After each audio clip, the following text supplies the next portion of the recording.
Am I the only one that didn't know you could make money while sleeping? Well, let me show you how I made $628 from my bed with drop servicing on Fiverr. So what is drop servicing?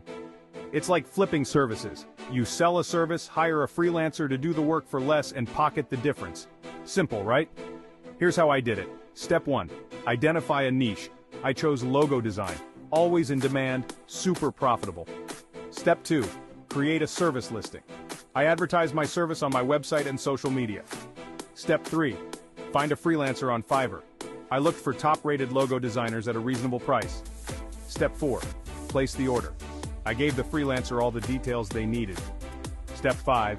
Deliver to the client, checked the work, made revisions, and sent it off. I sold 10 logos at $100 each, paid freelancers $30 each, and walked away with $628 after fees. To maximize success, pick a niche you know, find reliable freelancers, offer great customer service, and scale up. That's it. Drop servicing with Fiverr made me $628 from bed. Like, subscribe, and hit the bell for more tips. Comment if you've tried drop servicing or if you have questions. See you next time.